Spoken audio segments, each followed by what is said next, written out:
فجر کی قضا ظہر سے پہلے پڑھیں یا بعد میں؟ اگر فجر کی نماز قضا ہو جائے تو کیا ظہر کی نماز سے پہلے فجر کی قضا پڑھیں یا ظہر کی نماز کے بعد قضا پڑھیں؟ محمد مرسلین انڈیا سے۔ پہلے پڑھیں۔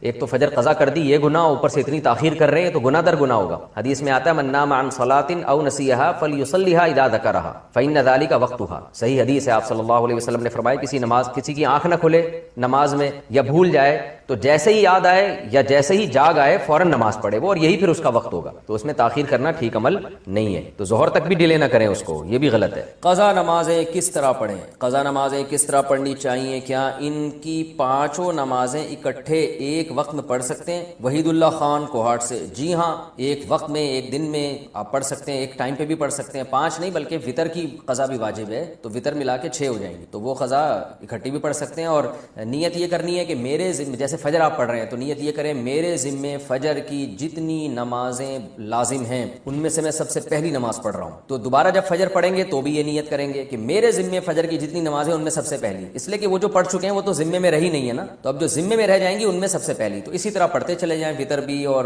ظہر بھی اور عصر بھی، اور اس میں سنت نہیں پڑھی جائے گی۔ سنتوں کی جگہ قضا نمازیں پڑھ سکتے ہیں، کیا عصر اور عشاء کی سنتیں غیر مؤکدہ نہ پڑھیں اور اس کی جگہ قضا نماز پڑھ لیں؟ اس طرح نفل بھی نہ پڑھیں تو کیا یہ صحیح ہے؟ محمد آصف صاحب انڈیا سے۔ جی ہاں صحیح ہے، یہ سنت مؤکدہ تو نہ چھوڑیں لیکن غیر مؤکدہ قضا عمری کی خاطر چھوڑ دیں۔ کیا صرف فرض نماز پڑھنا ٹھیک ہے؟ اگر کوئی شخص سنت مؤکدہ اور غیر مؤکدہ اور نوافل چھوڑ کر صرف فرض اور واجب ہی ادا کرتا ہے تو کیا اسے گناہ ہوگا اور آخرت میں حساب ہوگا یا نہیں؟ نیز کیا اس کی قضا کرنی ہوگی؟ دیکھیں، نوافل چھوڑ دیتا ہے یا سنت غیر مؤکدہ چھوڑ دیتا ہے تو کوئی گناہ نہیں ہے، لیکن اگر صرف سنت یعنی فرائض پہ اکتفا کرتا ہے اور سنت مؤکدہ کبھی بھی نہیں پڑھتا تو پھر یہ گناہ گار ہے، کیونکہ سنت مؤکدہ کو ہمیشہ کے لیے ترک کر دینا علماء کہتے ہیں اس میں گناہ کا خطرہ ہے اور یہ شخص قابل ملامت ہے، کیونکہ سنت مؤکدہ یہی ہے جس کی تاکید بہت زیادہ ہے۔ جیسے فجر کی 2 سنتیں آپ صلی اللہ علیہ وسلم ہمیشہ پڑھا کرتے تھے، حتیٰ کہ فجر کی سنتیں سفر میں بھی نہیں چھوڑی آپ صلی اللہ علیہ وسلم نے، تو باقی سنتوں کا بھی جو مؤکدہ ہے ان کا اہتمام ضروری ہے۔ کبھی کبھار چھوٹ جائیں تو کوئی حرج نہیں ہے اس میں، جیسے سفر میں چھوڑ دیں یا کوئی ایمرجنسی ہے یا بہت زیادہ تھکاوٹ ہے، کبھی کبھار چھوڑنے میں کوئی حرج۔ فجر میں الارم نہیں بجا تو قضا کا گناہ ہوگا؟ اگر کوئی فجر کا وقت ختم ہونے کے 45 منٹ بعد فجر کی نیت سے جاگا اور اٹھ کر موبائل دیکھا کہ الارم کیوں نہیں بجا، پھر وضو کر کے فرض نماز کی قضا کی، کیا اسے بھی قضا کرنے کا گناہ ملے گا یا پھر یہ معاف سمجھا جائے گا؟ عارف شیخ انڈیا سے۔ عارف شیخ صاحب، اگر پورا انتظام اس نے فجر میں اٹھنے کا کیا تھا پھر بھی بیچارے کی آنکھ نہیں کھلی تو پھر کیوں گناہ ملے گا؟ حدیث میں آتا ہے کہ لیس فی النوم التفرید فی الیقظہ، آپ صلی اللہ علیہ وسلم نے فرمایا کہ سوندے میں کوتاہی نہیں ہے۔ کوئی آدمی اگر سو جائے اور آنکھ نہ کھلے، خود آپ صلی اللہ علیہ وسلم کے ساتھ ایسا ہوا صحیح بخاری میں کہ اس کو آپ صلی اللہ علیہ وسلم کی آنکھ نہیں کھلی، کیونکہ حضرت بلال جنہوں نے جگانا تھا ان کی آنکھ نہیں کھلی، تو حضرت بلال کی جب سورج کی کرنیں آپ کے چہرے پر پڑی ہیں تو حضرت بلال کی آنکھ کھلی، تو آپ نے سب کو اٹھایا۔ تو پورا انتظام آپ جاگنے کا کر کے سوئے پھر بھی آنکھ نہیں کھلی تو وہ معاف ہے۔ آپ صلی اللہ علیہ وسلم نے فرمایا کہ من نام عن صلاۃ او نسیھا فلیصلیھا اذا ذکرھا، کہ جو آدمی نماز سے سو جائے یا بھول جائے تو جیسی یاد آئے اس وقت پڑھ لے، جیسی جاگ آئے اس وقت پڑھ لے۔ تو اس کا مطلب انسان کے ساتھ یہ ہو سکتا ہے کہ آنکھ نہ کھلے اس کی۔ تو اللہ تعالیٰ نے ارشاد فرمایا کہ جس دن اللہ اپنی پنڈلی کو ظاہر کریں گے، جو اللہ ہی جانتا ہے ان چیزوں میں متشابہات میں ہے، اس کی کیفیات ہمیں معلوم نہیں ہے، ان میں بحث کرنا بھی ناجائز ہے۔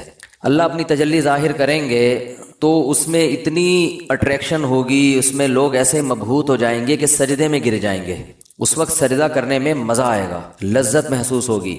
فرمایا لیکن کچھ لوگ ایسے ہوں گے جن کی کمر تختے کی کر دی جائے گی اور وہ سجدہ کرنا بھی چاہیں گے تو نہیں کر سکیں گے۔ یہ کون لوگ ہوں گے؟ فرمایا یہ وہ لوگ ہوں گے جن کو دنیا میں سجدے کے لیے، نماز کے لیے بلایا جاتا تھا، وہم سالمون، اس وقت ان کی کمر صحیح تھی، تختے کی نہیں تھی، یہ کمر جھکا سکتے تھے، سجدہ کر سکتے تھے، نماز پڑھ سکتے تھے۔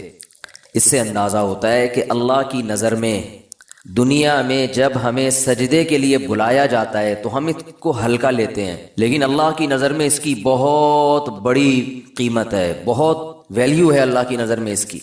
اس لیے خوب اچھی طرح سمجھ لیں کہ نماز کو ہلکا نہیں سمجھنا چاہیے۔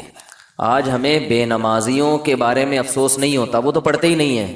نمازیوں کے بارے میں افسوس ہوتا ہے کہ جو نمازی بھی ہیں نا تو وہ بھی اپنی نماز کی ایسے حفاظت نہیں کرتے جیسے اللہ نے حکم دیا ہے۔ انہوں نے بھی ایک سائیڈ میں ایک چیز رکھا ہوا ہے کہ جب سارے کاموں سے فارغ ہو گئے تو چلو کیا پڑھ لیتے ہیں؟ نماز پڑھ لیتے ہیں۔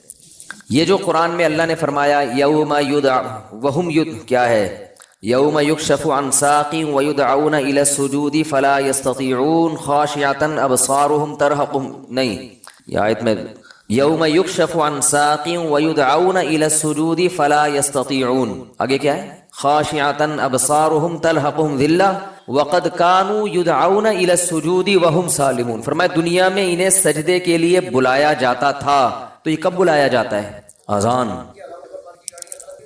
بھائی یہ بہت بڑا المیہ ہے یار، دیکھو گاڑیاں غلط نہیں پارک کیا کرو۔ میں دیکھتا ہوں یہاں مدرسے کے گیٹ کے آگے کئی بار لوگوں نے گاڑیاں کھڑی کی ہیں، اتنی تو انسان میں سینس ہوتی ہے کہ جب گیٹ کھلے گا مدرسے کا تو اندر سے جو گاڑی باہر کیسے نکالے گا؟ یعنی یہ تو نبی صلی اللہ علیہ وسلم نے فرمایا کہ ایمان کا آخری درجہ یہ ہے، یہ حدیث خوب غور سے سنیں، ایمان کا آخری درجہ یہ ہے کہ راستے سے تکلیف دہ چیز کو ہٹایا جائے۔ کوئی بھی چیز جو لوگوں کو تکلیف پہنچا رہی ہے اس کو کیا کرو؟ ہٹا دو۔ گٹر کا ڈھکن کھلا ہوا ہے، کوئی گر سکتا ہے، آپ اس کے انتظام کریں۔ کانٹا پڑا ہوا ہے اس کو ہٹائیں، پتھر رکھا ہوا ہے اس کو ہٹائیں، کوئی بھی چیز جو لوگوں کو اذیت دے سکتی ہے۔ ہاں ابھی بتا رہا ہوں، ابھی بتا جائیں گے نا، بات کمپلیٹ ہونے دینا، ورنہ پھر وہ دوبارہ کریں گے یہ حرکت، تو اس لیے کمپلیٹ کر لو پھر جائیں۔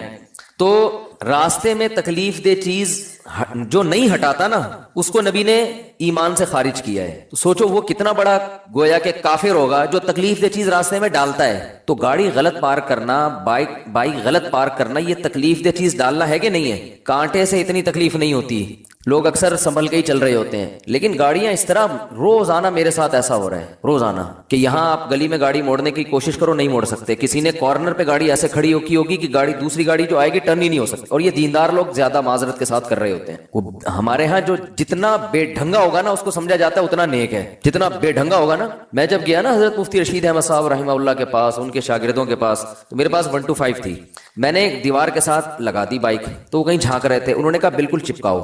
میں نے کہا یہ عجیب بات کر رہے ہیں بھائی، راستہ تو ہے نا بھائی، راستہ اتنا تو ہم نے بائک پارک کی ہے کہ راستہ تو ہے۔ انہوں نے کہا نہیں راستہ نہیں، کھلا راستہ ہونا چاہیے لوگوں کے پاس گزرنے کا۔ تو جب آپ مکمل دیوار کے ساتھ بائک کو چپکا کے کھڑا کر سکتے ہو تو آپ نے اس کی دم باہر کو کیوں نکالی ہوئی ہے؟ تو میں نے کہا یار عجیب ٹائپ کے لوگ ہیں یہ، تو بہت سختی کیا کرتے تھے۔ تو راستے سے تکلیف دہ چیز جو نہ ہٹائے وہ ایمان سے خارج ہے، تو جو راستے میں تکلیف دہ چیز ڈالے وہ کتنا بڑا بے ایمان ہوگا معذرت کے ساتھ۔ تو ابھی تو آپ لوگوں سے غلطی سے اس لیے میں کہہ رہا ہوں کہ اب جس نے غلط گاڑی پارک کی وہ اٹھے گا ہی نا ہمیں آپ نے بے ایمان کا فتویٰ لگا دیا۔ تو ہم اچھا گمان رکھتے ہیں آپ نے جان کر نہیں کیا ہوگا، غلطی سے کیا ہوگا، بلکہ آپ نے گاڑی صحیح پارک کی ہوگی یا بائک صحیح پارک کی ہوگی، کسی نے ہٹا دی ہوگی۔ جن نے غلط پارک کی ہے جا کے ذرا گلی کھولے، جا کے اٹھ جائیں، ہم لوگ دیکھ بھی نہیں رہے، آنکھیں بند کر لو بھائی، ہم نہیں دیکھ رہے، شاباش شاباش، اور آئندہ اس سے توبہ کریں۔ تو پیچھے سے تو دیکھ سکتے ہیں نا، اچھا تو بائکیں جو ہے نا بالکل چپکا کے کھڑی کیا کریں دیوار سے، اور گاڑی بھی، اور گاڑی تو سامنے روڈ پہ کھڑی کرتے ہیں، ابھی کیمرے لگے ہوئے ہیں الحمدللہ چاروں طرف، ہم نے ٹھیک ٹھاک سیکیورٹی کا انتظام کیا ہوا ہے جو اسباب کی دنیا میں، تو چور بھی انشاءاللہ بھاگے گا نہیں، کہیں بھی پکڑا جائے گا۔ اور یہاں بھی کیمرے لگے ہوئے، وہ دیکھو وہ بھی لگا ہوا ہے، یہ بھی لگا ہوا ہے، دیکھ رہے ہیں؟ تو کسی کی جیب میں ہاتھ ڈالنے سے پہلے، کیونکہ جیب کترے بھی ہیں یہاں پہ، ان کو پتہ ہی نہیں ہوتا کہ کیمرہ لگا ہوا ہے، تو ہر طرح کیمرے لگے ہوئے ہیں جو ایک ظاہری اسباب ہو سکتے ہیں، اور سیکیورٹی گارڈ بھی بیٹھے ہوئے ہیں۔ کچھ سیکیورٹی گارڈ تو آپ کو وردی میں جو نظر آ رہے ہیں نا اسلحہ کھلا لے کے گھوم رہے ہیں، کچھ یہیں بھی بیٹھے ہوئے ہوتے ہیں، سمجھ رہے ہو؟ تو آپ میں سے کسی کو نہیں پتا ہے کہ ادھر کس کی پینٹ میں کیا رکھا ہوا ہے اور کس کی شلوار میں کیا رکھا ہوا ہے۔ تو خیر بات کیا چل رہی تھی؟ بات چل رہی تھی نماز، ہو سکتا ہے میرے بھی آواز بھی اسلحہ لگایا وہ میں نے، تو ہم بھی اتنے نیک نہیں ہیں جتنا آپ سمجھتے ہو ہم کو، سمجھ رہے ہو نا؟ نیک سے مراد جو بالکل ہی بیوقوف لوگ سمجھتے ہیں نا۔ تو باقی یہ کہ اسباب کی دنیا میں انسان احتیاط کرتا ہے، باقی وہ بہاری لوگ کہتے ہیں کہ جب انسان کی موت آتی ہے تو اونٹ پہ بیٹھے ہوئے آدمی کو بھی کتا کاٹ لیتا ہے، تو وہ اللہ نے جب تک زندگی دینی ہے دے گا، جب اٹھانا ہوگا تو ویسے ہی اٹھا لے گا اللہ تعالیٰ، پھر تو سب کچھ ہو سکتا ہے نا۔ تو ایک ظاہری لحاظ سے جو کچھ ہو سکتا ہے وہ کرتا ہے انسان، باقی اللہ چاہے گا تو سب کچھ ہو سکتا ہے۔ ایک چھوٹا سا مچھر انسان کو مار سکتا ہے، تو ایک چھوٹی سی گولی مار سکتی ہے انسان کو، کچھ بھی ہو سکتا ہے۔ خیر تو بات یہ چل رہی تھی کہ اللہ نے فرمایا جب ان کو دنیا میں سجدے کے لیے بلایا جاتا تھا تو یہ نہیں آتے تھے۔ تو جو اللہ جب بلاتے ہیں اس بلانے کو کیا کہا جاتا ہے؟ اذان۔ اذان بڑی زبردست چیز ہے۔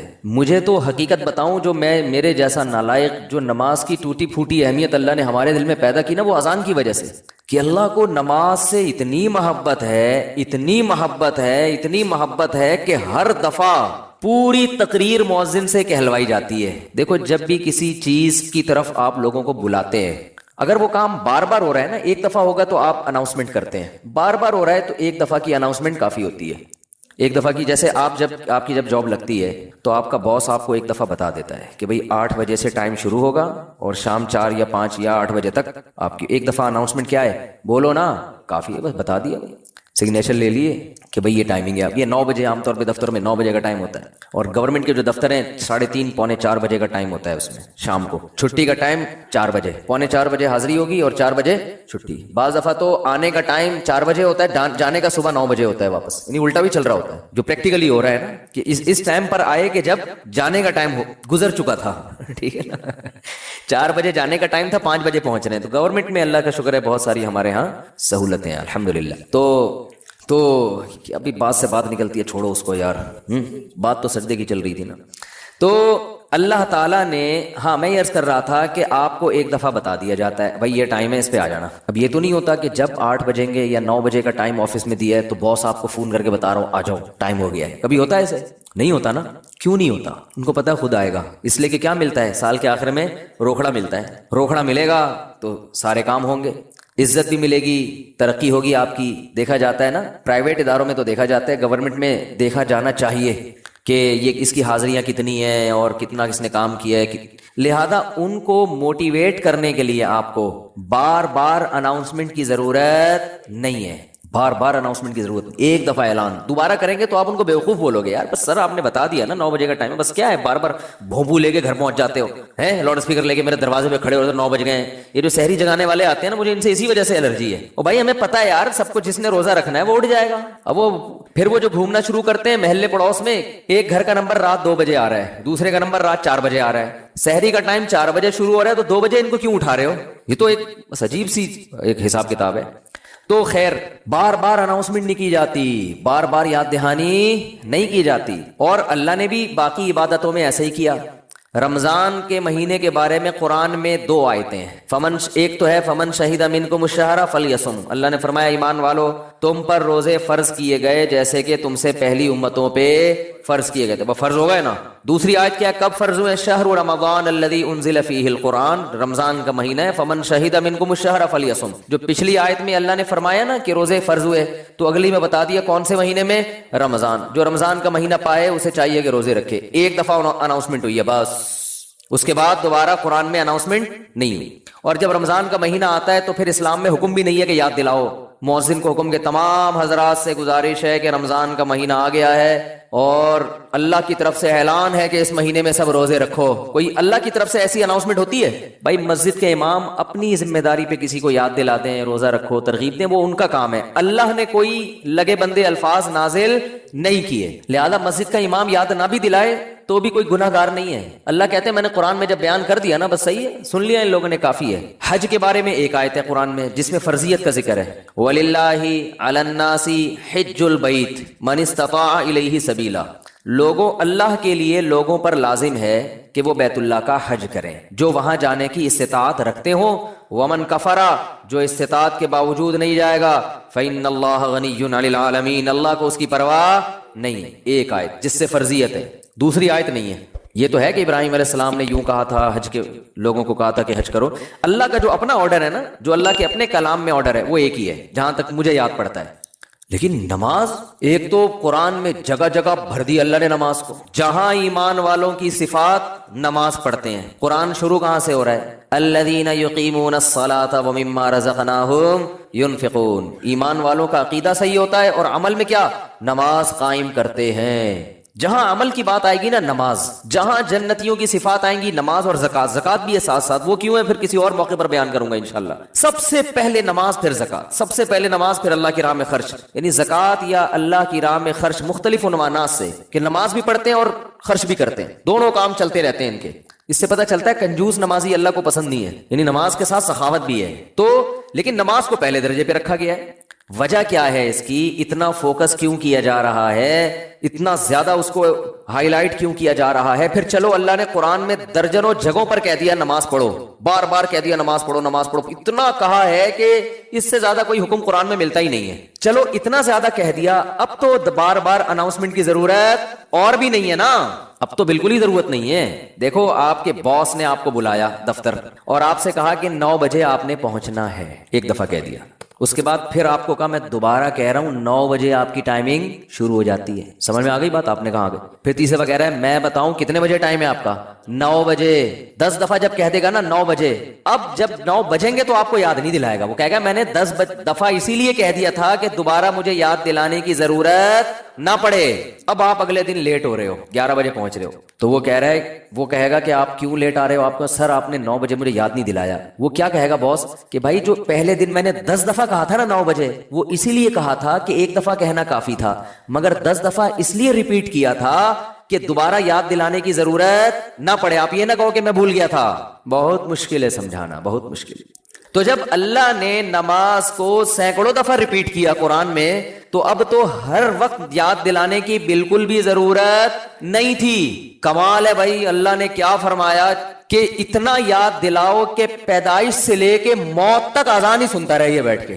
پیدا ہوا تو کان میں اذان دلوائی اس کے، پیدا ہوا تو کان میں اذان، نماز کی طرف دعوت. حالانکہ سمجھتا نہیں ہے بچہ، ایک حرف بھی سمجھ میں نہیں آتا اس کے اذان. بچہ تو نہ سمجھ ہوتا ہے، اس کو کیا پتا چلتا ہے میرے کان میں کیا ہو رہا ہے. لیکن جب بڑا ہوتا ہے نا تو اس کو یہ یاد دلایا جاتا ہے کہ تیرے کان میں بھی اذان دی گئی تھی. دوسروں کو دیکھتا ہے تو اس کو پتا چلتا ہے کہ اللہ نے ابھی سے یاد دلا دیا ہے. تو پیدا ہوا ہے، تجھے بتایا کہ نماز نہیں چھوڑنی، تو نے نماز نہیں چھوڑنی ہے تو نے. پھر فجر کے وقت الگ بلایا جا رہا ہے، جب ظہر کا ٹائم آتا ہے الگ. اچھا، اللہ نے نماز کا بھی ذکر کیا اور ٹائمنگ بھی قرآن میں بتا دی. اقیم الصلاۃ لدلوک الشمس الی غسق اللیل، نماز کو قائم کرو سورج کے ڈھلکنے کے اوقات میں اور رات کے اندھیروں میں بھی. اس میں پانچوں نمازیں آ گئی. سورج میں جب کوئی بڑی تبدیلی ہوتی ہے نا تو اس کو ڈھلکنا کہتے ہیں. سورج میں جب بڑی تبدیلی ہوتی ہے، فجر کے وقت سورج کیا اندھیروں سے نکل کے روشنیوں کی طرف جب لائٹ مارتا ہے نا سورج مشرق سے. دیکھو کوئی گاڑی، آپ کسی گاڑی کا انتظار کر رہے ہو یار، وہ دولہے کی مثال دیتے ہیں، اس کو بات سمجھ میں آئے گی. دولہا بارات کے انتظار میں ہال میں بیٹھا ہوا ہے، بارات آ رہی ہے کہ نہیں آ رہی ہے، ٹائم دیکھ رہا ہے یار لیٹ، پہلے میں بہت لیٹ ہو گیا، مفتی صاحب کا بیان سن کے تو 45 سال میں شادی کر رہا ہوں، اوپر سے بارات لیٹ ہے. تو وہ فوراً دیکھتا رہے گا کہ بھئی ایک دم بسوں کی لائٹیں جو ہے نا گلی کے نکڑ پہ بس نظر نہیں آتی، لائٹنگ پہلے ہوتی ہے نا، لائٹنگ سے اندازہ ہو جاتا ہے کہ اب بارات پہنچنے والی ہے. پھر پٹاخے بعد میں. تو سورج کیا ہے ایک دم غائب ہو جاتا ہے، اندھیروں میں دنیا ڈوب جاتی ہے. تو سب سے پہلے جو لائٹ مشرق کی طرف ظاہر ہوتی ہے، جو لائٹ یعنی اس طرح ہوتی ہے، وہ ایک تو عمودی لائٹ ہوتی ہے نا. عمود کو کیا کہتے ہیں؟ پرپینڈیکولر کہتے ہیں. ہم تو ٹریگنومیٹری پڑھ کے بھول گئے یار. ہاں ہاریزنٹل، میں لفظ بھول گیا ہوں، ہم نے بہت پڑھی ہے. ہاریزونٹل ایک ہوتا ہے، پرپینڈیکولر ایک ہوتا ہے بیس کہتے ہیں اس کو. ہاں بال چھوڑو، ٹریگنومیٹری پھر بعد میں پڑھیں گے. بھی ایک لائن، ایک روشنی یوں آتی ہے، پھر ایک روشنی ایسے. جو یہ روشنی ہے نا اس کو صبح کاذب کہتے ہیں. صبح کاذب، یہ جھوٹی صبح ہے، یہ اس کی علامت نہیں ہے کہ سورج آ رہا ہے ابھی. اس کے بعد جب ایک دم افق پہ مشرق یعنی مشرق کی طرف آسمان کے کنارے پہ جو ایسے لائٹ پھیلتی ہے نا، یہ وہ والی لائٹ ہے جو بارات آتے ہوئے ٹرک جو بس مارتی ہے نا لائٹ، اب یہ آ گئی ہے. اس سے پہلے تو کوئی سگریٹ پی رہا تھا یا کیا کر رہا تھا. تو اس کو کہتے ہیں صبح صادق، سچی صبح. وہ پہلے والی صبح سے دھوکا ہوتا ہے کہ شاید سورج نکل رہا ہے، وہ اس لیے اس کو صبح کاذب کہا جاتا ہے. اور اس کے بعد آتی ہے صبح صادق. تو وہ جو لائٹ مشرق کی طرف پھیلتی ہے نا ایسے لمبائی میں، وہ اس کی علامت ہوتی ہے کہ وہ اندھیرے ختم، ایک دم سورج ایک ڈھلکنا شروع ہو رہا ہے نا. ایک دنیا میں ایک بہت بڑی چینجنگ آ رہی ہے. تو اللہ نے فرمایا جیسے ہی دنیا میں یہ چینجنگ آئے گی، تبدیلی آئے گی اس سے، سورج کے ڈھلکنے سے، تم نے کیا کرنا ہے اس موقع پر؟ نماز قائم کرنا ہے، اپنے رب کو یاد کرنا ہے. میرا رب مجھے رات کے اندھیروں سے نکال کے دوبارہ، کتنی بڑی خدا کی قسم، یہ سورج کا طلوع ہونا اتنی بڑی نشانی ہے اللہ کے وجود کی. ایتھیس اور ملحد پاگل ہوتے، مجھے لوگ کہتے ہیں ملحدوں پہ کو معاف کر دیں، بیان نہ کریں آپ، بہت بیان ہو گیا ملحدوں پر. لیکن بھائی کیسے یار چھوڑ دیں؟ اتنی بڑی خدا کی نشانیت دیکھ کر جو بدبخت کہتے ہیں یہ آٹومیٹیکلی ہو رہا ہے. اور یار ایسا سسٹم، اتنا ایندھن اس کے اندر، ایسی روشنی، کیسا؟ جیسے آپ تکے کو گھماتے ہیں نا، جب پکاتے ہیں کوئلے پہ، جب تکا پکاتے ہیں ادھر سے پک گیا، اب کیا کرو؟ گھماؤ. یہ خود بخود گھومتا ہے؟ گھمانا پڑتا ہے. یا ایسا سسٹم لگانا پڑے گا کہ گھومے. وہ سسٹم کوئی لگا کے دیتا ہے. تکے میں خود بخود اتنی عقل نہیں ہوتی کہ کروڑوں سال میں ترقی کرتے کرتے ایسا بن گیا کہ آٹومیٹک گھومنا خود بخود ہی شروع. یہاں سے پک گیا، اب یہاں سے پکاؤ ہے بھائی، یہاں سے تو پک گیا، اب کیا کرو؟ اب یہاں سے پکاؤ مجھے. تکا خود بخود کروڑوں سال میں بھی اتنا ذہین نہیں ہوتا. تو یہ سورج اور زمین اتنے ذہین کیسے ہو گئے کہ سورج گیا اور پوری دنیا کو لائٹ دیتا دیتا ساری دنیا میں کی فصلیں اگاتا، وٹامن ڈی پرووائڈ کرتے کرتے کرتے کرتے ابھی سورج امریکہ والوں کو نواز رہا ہے. اس وقت یہاں رات ہو رہی ہے نا، امریکہ میں دن ہے، سورج وہاں جا کے گوروں کو وٹامن ڈی دے رہا ہے، ان کی فصلوں میں جان پیدا کر رہا ہے. ہمارا نمبر ابھی ہم تکے کی وہ والی سائڈ ہے جو انگارے کے دوسری طرف گئے ہوئے ہم لوگ. بھائی یہاں سے تو زمین پک گئی ہے، اب اس کو تھوڑا سا اندھیرے میں رکھو، اس کو پکانے کی ضرورت نہیں ہے. اب میرے اس طرح پکانے کی باتیں کرنے سے ایتھیس کو تپانے کا کام ہو رہا ہے. حقیقت ہے نا، جب سورج پکا رہا ہے اور ایتھیس ہمیں تپا رہا ہے، خود بھی تپ رہا ہے الٹی باتیں کر کے. تو یہ بھائی کیسا خوبصورت نظام ہے یار. سورج کا جو طلوع ہے نا خدا کی قسم یہ اللہ کی بہت بڑی نشانی ہے. لاکھوں کروڑوں سال ہو گئے سورج کی حرکت میں کوئی تبدیلی نہیں ہو رہی. کتنا بڑا آگ کا ایندھن ہے، آگ کا ایندھن زمین سے لاکھوں گنا بڑا. اتنی آگ اتنا ایندھن کہاں سے آ گیا؟ اسٹیل مل میں جو ایندھن جس سے لوہا پگھلایا جاتا ہے یہ آٹومیٹکلی پیدا ہو گیا، یہ اس کو پیدا کیا گیا ہے، یہ تو ڈالا جاتا ہے نا اس میں بھٹیوں کو جلانے کے لیے. سورج میں کہاں سے آ گیا؟ اتنی آگ برسا رہا ہے اور ایسی لائٹ ہے اس کی کہ آپ جب سورج کی روشنی ہوتی ہے آپ کے ہزار وولٹ کے بلب فیل ہو جاتے ہیں، پتہ ہی نہیں چل رہا ہوتا کہ جل رہے ہیں کہ بجھ رہے ہیں. تو کیا تن تناتا ہوا شان کے ساتھ مشرق سے نکلتا ہے. تو اللہ نے کہا ابھی نکلنے سے پہلے پوری دنیا کا نظام چونکہ چینج ہو رہا ہے، اندھیروں سے ڈوب کے تم روشنیوں کی طرف آ رہے ہو. تو جو ملحد ہوگا، جو خدا کا انکار کرنے والا ہے، اسے اس سے کوئی غرض نہیں ہے کہ اللہ نے مجھے دوبارہ زندگی دی، دوبارہ سورج میری خدمت کے لیے طلوع ہو رہا ہے اور اس زمین کا نظام دوبارہ سے کیا ہو رہا ہے؟ چینج ہو رہا ہے. وہ تو پڑا وقت خواب خرگوش کے مزے لیتا رہے گا. کافر خدا کو یاد نہیں کرے گا، اور جو خدا کو مانتے ہیں، جو مشرک ہیں، وہ مندروں میں جا کے بتوں کے سامنے جھکیں گے، حالانکہ وہ تو خود پیدا کیے ہوئے ہیں ان بتوں کو اللہ نے. تبھی قرآن کہہ رہے لا تسجدوا للشمس ولا للقمر، سورج اور چاند کی خدمت کو دیکھ کے ان کو سجدہ مت کرو. واسجدوا للہ الذی خلقہن، سجدے کے لائق وہ خدا ہے جس نے سورج اور چاند کو بنایا ہے. ہندو کہتا ہے گائے ہماری بڑی خدمت کرتی ہے، گائے ہماری ماں ہے، ہمارا بھگوان ہے. او بھائی جس خدا نے گائے کو تمہاری خدمت کے لیے بنایا ہے وہ ہے تمہارا اصل بھگوان، وہ ہے تمہارا اصل معبود. یہ گائے بنی نہیں ہے، بنائی گئی ہے. ایک میکینک نے گاڑی بنا کے آپ کو گفٹ دے دی، گاڑی کا شکریہ ادا کر رہے ہو آپ ہیں؟ بے وقوفی ہے یا نہیں ہے؟ ایک سائنٹسٹ نے گاڑی بنائی اور آپ کو دے دی، لو بھائی چلاؤ. ریوو بنائی، ریوو اس لیے کہہ رہا ہوں کہ مثال تو اچھی دینا آدمی. میں نے کہا ہے نا کہ دیکھو بعض لوگ جو غریب ہونا تو کوئی برائی ہے نہیں، ہمارے نبی صلی اللہ علیہ وسلم دنیا کے مسکین تھے. سوچ کا غریب ہونا کیا ہے؟ نقصان. اس لیے میں انڈے والے برگر کی مثال نہیں دیتا، مثال ہمیشہ زنگر برگر کی ہوگی. کیا کھاؤ بے شک انڈے والا برگر جیب میں دیکھو پیسے ہیں تو انڈے والا کھا لو، زنگر کے ہیں تو لیکن مثال ہمیشہ کس کی دو؟ زنگر کی. تو مثال اچھی گاڑی کی دینی چاہیے. اور اس میں ایک اور حکمت بھی ہے جو کبھی اور کسی اور وقت بتائیں گے انشاءاللہ. تو آپ کو کسی نے، کمپنی نے ریوو دے کے نا آپ کو گفٹ دے دی، لے بھائی. اب آپ کیا کر رہے ہو کہ ریوو کا شکریہ ادا کر رہے ہو. تمہارا بہت شکریہ، تم میری زندگی میں آئی، تم مجھے بٹھا کے گھماتی ہو اور تمہاری وجہ سے میری عزت ہو رہی ہے. تو بات یہ چل رہی تھی کہ آپ کو کسی نے ریوو گفٹ دی، یا آپ کو کسی نے گاڑی گفٹ دی، آپ کو کسی نے کوئی بھی ہدیہ دیا، انڈے والا برگر کھلا دیا، آپ برگر کی تعریفیں کر رہے ہو، برگر کے شکریہ ادا کر رہے ہو. تو ہندو یہی کر رہے ہو بھائی، گائے تم پر احسان نہیں کر رہی، احسان اس ذات نے کیا جس نے اس گائے کو بنایا. تو خدا کہہ رہا ہے کہ نہ ملحدوں کی طرح خدا کا انکار کرو کہ یہ خود بخود ہو رہا ہے، اور نہ مشرکین کی طرح اصل خدا کو چھوڑ کر بنی ہوئی چیزوں کو پوجنا شروع کر دو. اسلام کتنا بیلنس کرتا ہے، کیسی اعتدال والی بات کرتا ہے. لا تسجدوا للشمس ولا للقمر، سورج اور چاند کو سجدہ مت کرو ان کی خدمت کو دیکھ کے. واسجدوا للہ الذی خلقہن، اس ذات کو سجدہ کرو جس نے ان کو بنایا. یہاں بھی سجدے کا ذکر ہے، نماز میں ہوتا ہے سجدہ. تو اللہ نے کیا فرمایا؟ اقیم الصلاۃ لدلوک الشمس، سورج کے ڈھلکنے. یہ سورج سے نا زمین کا بڑا سسٹم ہے، سورج کو بڑا قرآن نے پروٹوکول دیا ہے. قرآن نے اپنی نشانیوں میں اگر میں یہ کہوں کہ جتنا سورج کو پروٹوکول دیا ہے شاید کسی اور نعمت کو نہیں دیا، تو شاید میری یہ دعویٰ غلط نہیں ہوگا. تبھی تو سورج سے نمازوں کے اوقات رکھے گئے ہیں. روزہ بھی سورج دیکھ کے ہوتا ہے، سورج غروب ہوگا تو روزہ افطار ہوگا، سورج طلوع ہونے سے پہلے روزہ بند ہوگا، نمازیں سورج کے اوقات پر. تو یہ کیا ہے؟ اس لیے کہ دلوک کہتے ہیں ڈھلکنا. تو اللہ نے ڈھلکنے کے اوقات اس لیے رکھے کہ اس وقت دنیا میں بڑی بڑی تبدیلیاں آ رہی ہوتی ہیں، بڑی بڑی تبدیلیاں. رات کے اندھیرے دور ہونا شروع ہو جاتے ہیں، بہت بڑی چینجنگ دنیا میں آتی ہے جس کا پوری دنیا پہ بھی اثر پڑتا ہے، آپ کی باڈی پہ بھی اثر پڑتا ہے، پوری دنیا کے نظام پہ اثر. وہ کیا ہے؟ سورج کی جو کرنیں ہیں، مشرق سے بھی سورج کے طلوع ہونے کا ٹائم ہوا ہے، آپ کو روشنی دیکھ کے اندازہ ہو جاتا ہے کہ اب صبح ہونے والی ہے اور اس زمین کے نظام میں تبدیلی آنے والی. تو عقل مند لوگ کیا کرتے ہیں؟ اللہ نے فرمایا اس موقع پر تم نے کس کو یاد کرنا ہے؟ اللہ کو یاد کرنا ہے. کس طرح؟ جس طرح اللہ کہتا ہے میں بتاؤں گا اس طرح یاد کرنا ہے. کیونکہ اگر اللہ نہ بتاتا کس طرح یاد کرنا ہے پھر ہم عبادت کے وہ طریقے نکال لیتے جو غیر مسلموں نے نکالے ہوئے ہیں عجیب عجیب سے. جب انسان کو پتہ نہیں ہوتا نا کیسے عبادت کرنی ہے تو لوگوں کی رائے پہ چھوڑ دیا جاتا. فرض کریں اسلام کہتا بھائی صبح سورج کے طلوع ہونے سے پہلے صبح صادق کے بعد تم نے عبادت کرنی ہے. کیسے کرنی ہے؟ ہر آدمی اخپل طریقے سے کرے. تو لوگوں کے الگ الگ کانسیپٹ ہوتے. کچھ ایسے عبادت کرتے وہ کہتے ہیں ہم اللہ کے لیے میلے کچیلے رہیں گے. یہ بھی ایک نظریہ ہے لوگوں میں. برما میں گیا بدھسٹ نظر آئے 6 مہینے سے کہا جاتا ہے کہ نہائے نہیں ہے. یہ ان کا خیال ہے کہ اس طرح بھگوان کیا ہوتا ہے؟ خوش ہوتا ہے. نہائے نہیں.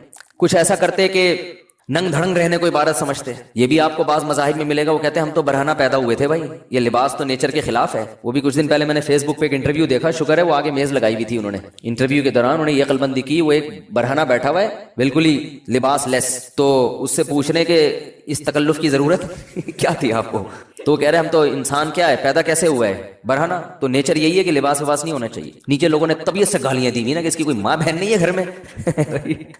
تو یہ بھی ایک عبادت کا ان کے خیال میں طریقہ ہے. بعض لوگوں میں عبادت کا طریقہ یہ ہے کہ ہم گوشت نہیں کھائیں گے اس سے اللہ خوش ہوگا. تو انسان کو اگر آزاد چھوڑ دیتا نا اسلام کہ تم اللہ کو جس طرح بھی راضی کرنا چاہو کرو تو انسان غلط رخ پہ چلا جاتا. وہ انسانیت کے دائرے سے نکل جاتا. اللہ نے بتا دیا اقیم الصلاۃ لدلوک الشمس. میں پہلے جو نماز کے اوقات ہیں ان کو تھوڑا ڈیفائن کر دوں پھر میں بتاؤں گا اسلام نے یہ طریقہ کیوں بتایا ہے. پہلا دلوک شمس ہوتا ہے دنیا میں بڑی تبدیلی آتی ہے صبح صادق. اندھیروں سے روشنی پھوٹنا شروع. پتہ چلتا ہے اب دن کیا ہو گیا چینج. اس کے بعد سورج پھر ٹکا کباب بناتے نا ایسے ہوتے بالکل بلندی پہ جا کے پہنچتا ہے جس کو زوال کا وقت کہتے ہیں. اور ایک ٹائم آتا ہے بلندی سے دوبارہ نیچے ڈھلکنا شروع کر دیتا ہے. جیسے ہی نیچے ڈھلکنا شروع ہوگا اللہ نے فرمایا دلوک شمس ہو رہا ہے. بڑی تبدیلی آ رہی ہے دنیا میں. اب سورج ٹاٹا کرتے ہوئے واپس جا رہا ہے. سورج ڈھلکنا دن یعنی جو رات اس وقت جو انسان کی باڈی میں تبدیلی ہوتی ہے نا وہ اور زمین میں وہ مکمل سارا سسٹم اس وقت چینج ہو چکا ہوتا ہے. تو اس وقت حکم دیا گیا یہاں بھی تمہیں کس کو یاد کرنا ہے؟ اللہ کو یاد کرنا ہے کیونکہ تم اس کے ماننے والے. اس کا شکر ادا کرنا ہے.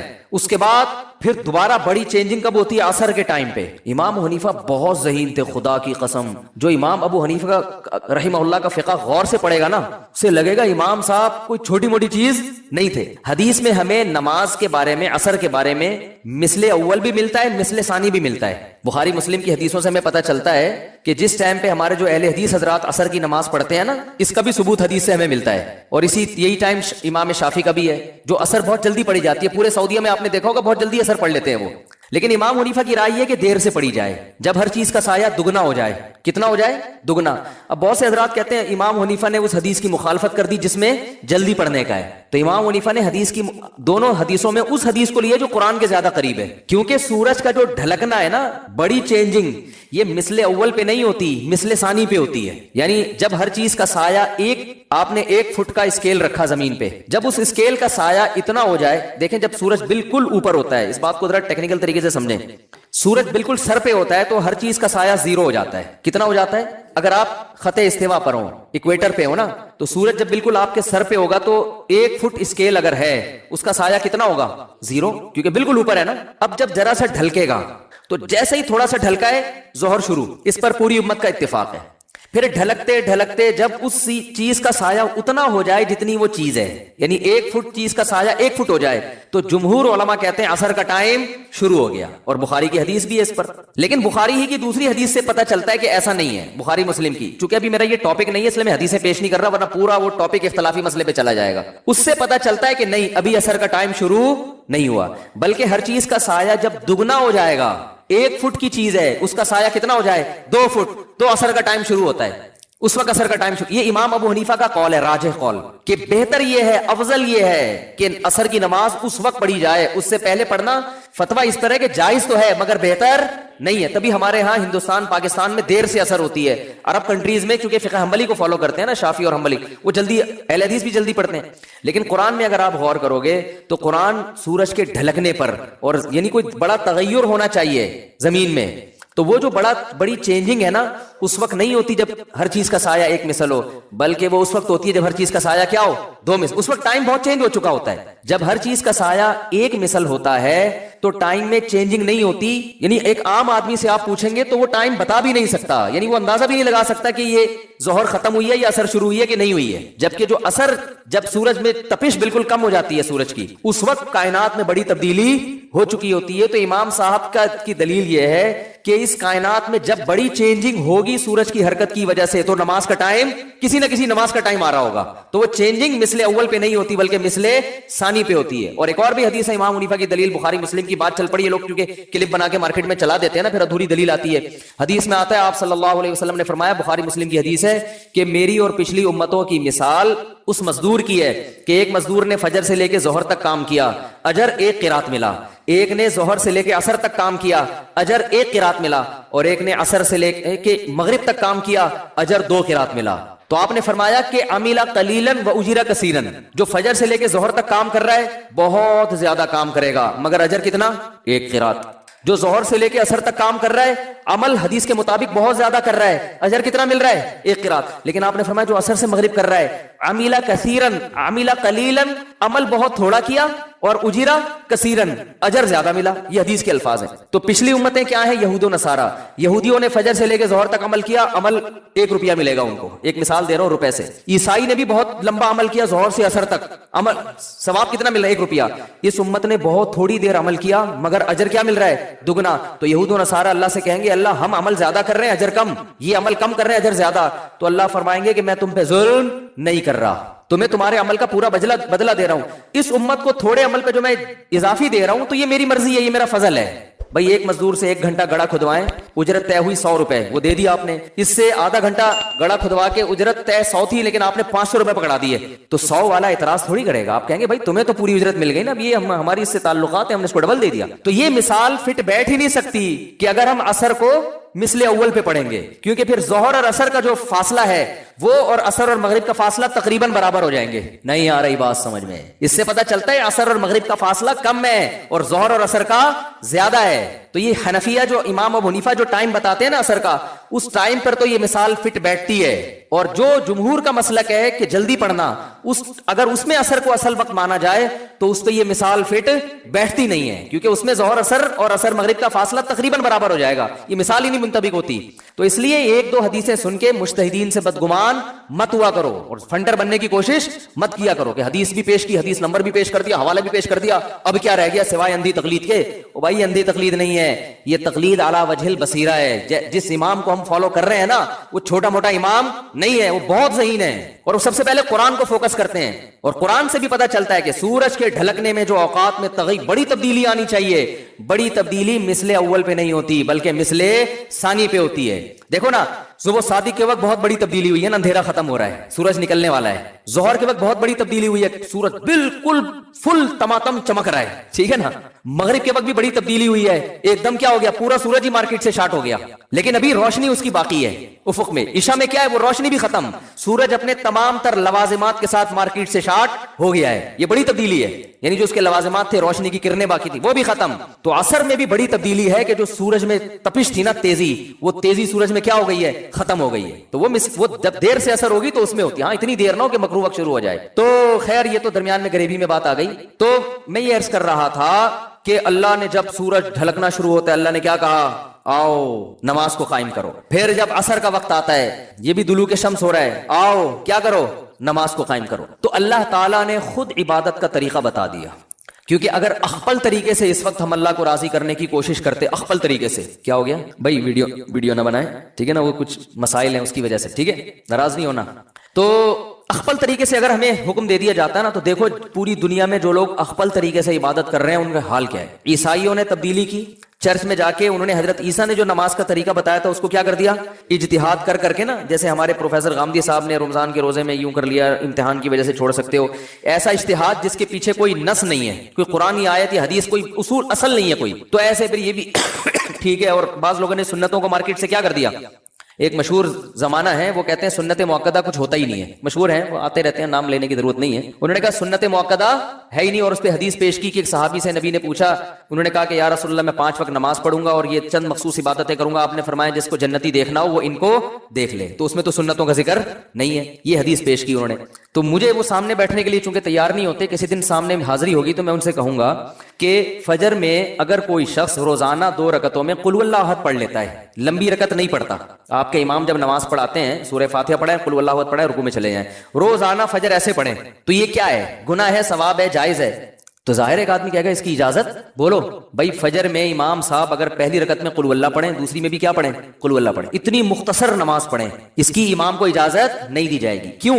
نبی صلی اللہ علیہ وسلم فجر کی 2 رکعتیں طویل پڑھا کرتے تھے۔ حضرت عائشہ فرماتی ہیں فجر میں 2 رکعتیں رکھی اس لیے گئی ہیں تاکہ وہ کیا ہو، وہ 2 4 کے برابر ہو جائے، حدیث کا مفہوم بیان کر رہا ہوں، وہ 2 کس کے برابر ہو جائیں؟ 4 کے، تبھی طویل قرات ہے اس میں۔ اب یہ طویل قرات کو اگر آپ کہتے ہیں یہ واجب ہے، تو اس کا مطلب جس دن قل واللہ پڑھ کے رکوع کر لیا تو واجب ادا نہیں ہوا، تو نماز یا تو سجدہ سہو کرو یا دوبارہ پڑھو۔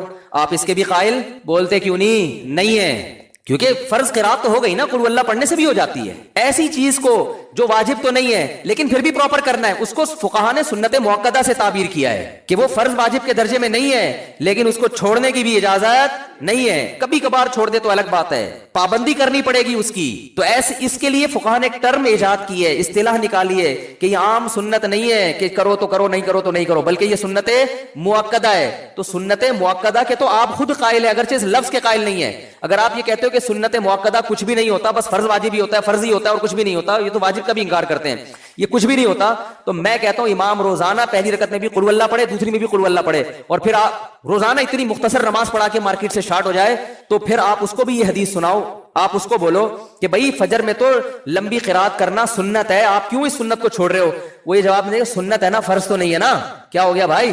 اور وہ حدیث سنا دے کہ ان صحابی نے کہا تھا 5 نمازیں فرض ادا کروں گا جنت میں جاؤں گا، تو میں 5 میں سے فجر جو فرض ہے ادا کر رہا ہوں کہ نہیں کر رہا، فرض ادا ہو رہا ہے کہ نہیں ہو رہا، لیکن آپ اس کو چھوڑیں گے نہیں، ان دل بولیں گے بھائی جو پراپر طریقہ ہے نا فجر کا اس طرح سے پڑھاؤ، اور اس سے پہلے بھی 2 سنتیں پڑھ کے آیا کرو۔ تو اس کو ایسی چیز کو فقہا تعبیر کرتے ہیں کیونکہ وہ دین کو زیادہ سمجھتے ہیں، انہوں نے کہا ایسی چیز جو فرض بھی نہیں ہے لیکن اس کو چھوڑنے کی اجازت بھی نہیں ہے، قابل ملامت ہے، اگر کوئی چھوڑے گا تو اس کو ملامت کی جائے گی، اس کو سمجھایا جائے گا، اس کو ملامت کا مطلب برا بلا بھی کہہ سکتے ہیں آپ اس کو۔ تو یہ ٹرم آپ بے شک اپنی ڈکشنری سے نکال دیں، لیکن ایسے بہت سارے اسلام میں حکام ہیں جو کیا ہے سنت جو فرض واجب نہیں ہے لیکن وہ عام سنت بھی نہیں ہے، مؤکدہ کا معنی تاکید والی، تو یہ تو ایک بالکل بدیہی چیز ہے۔